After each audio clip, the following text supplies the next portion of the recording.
In this video, we are going to teach you an exercise on how to help your baby crawl better or progress to crawling.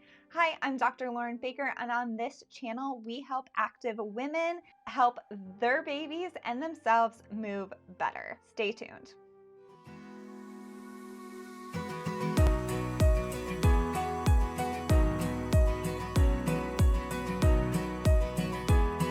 The exercise we're going to teach today is supported all fours, so the quadruped position, which is essentially when you're on your hands and your knees, and encouraging the baby to reach for a toy to bring it to their mouth. The reason why this is such an important step in the road to crawling is because you need to be able to be on all fours, lift one arm up, place it in front of your body, and then shift your weight over, bring the opposite knee forward, and then you continue that pattern in order to kind of crawl across the floor. If a baby is not yet able to maintain that all fours position, they are not yet ready to progress to crawling. They need to kind of build up some of that strength in either the upper trunk, the shoulders, the upper back, or the hips and the pelvis and the leg muscles. This activity is going to be really helpful for any babies that are looking to move to crawling. Let's get started.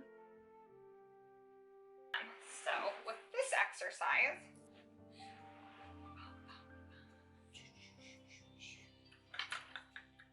you can have them more in an all fours position, and you're holding here. I'm stabilizing her pelvis, so both her knees are on the ground.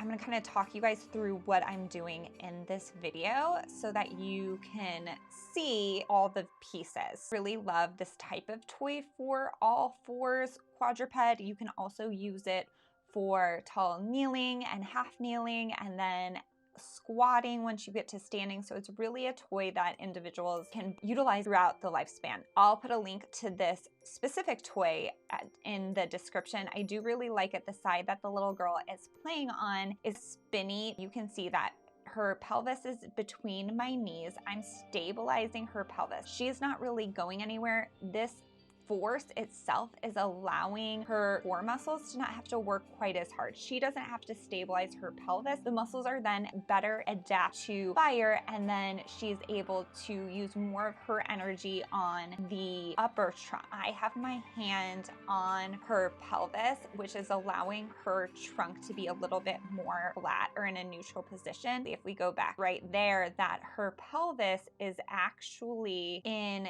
a tilt, and so her lower back is in more of a curved position, which means her abdominal muscles are not quite as engaged.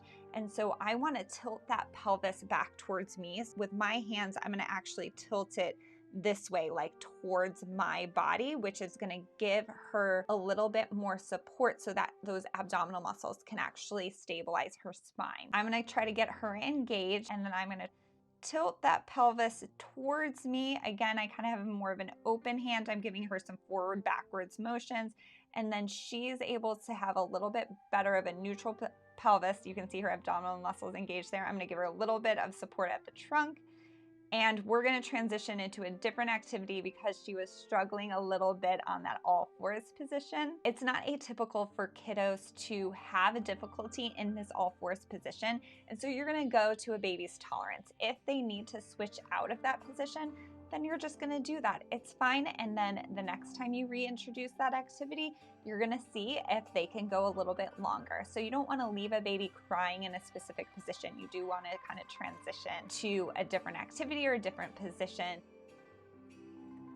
She went onto her belly in order to reach, but a more difficult way is to try to keep her in all fours, and so then she's in all fours and reaching up. But as babes are learning to crawl, it's not uncommon for them to lay down. What'd you get? What'd you get? Let's go back up. Can we go get it? Can we go get it? And so another way is to support her hips between your legs and then cup underneath her arms so that she has a little bit of support here. And so she's more able to weight bear through this hand and kind of getting those hands underneath that shoulder. And then you can work on rotation here as well. Over that stabilized hand. And then you want to make sure you switch hands too, so we get some equalized work on this left hand. Yeah, good job. Good job. And then you can give little motions here as well as they're playing. Yeah. Good work. Good work. And then I really want this booty tucked. And so I want her pelvis tilted this way. That was an exercise and kind of some examples on different ways that you can really work on all fours, reaching, support your baby regardless of where they're at, and increase the strength in their core, their upper trunk, their arms, and also progress to crawling, which is such a fun milestone for them. Again, I'm Dr. Lauren Baker, a physical therapist who loves to help women be empowered and feel as though they have the tools that they need in order to help their babies and themselves move better. I will link a bunch of things down in the description below, my favorite toys for babies, things you can utilize to help keep your baby engaged so that they want to push through those hands and knees. If you have any questions, make sure that you drop those in the comments. It's one of my absolute favorite things to share resources with mamas who are looking to learn how their babies are moving. You can also book a paid consultation. Make sure to check the pinned comment and definitely check the playlist that's going to be linked up above right now so that you can learn as much as possible about the stage that your baby is in. And make sure you have subscribed if you haven't already. It really helps these videos be seen by other mamas who are typing in the same thing as you in the search bar looking for answers for their babies.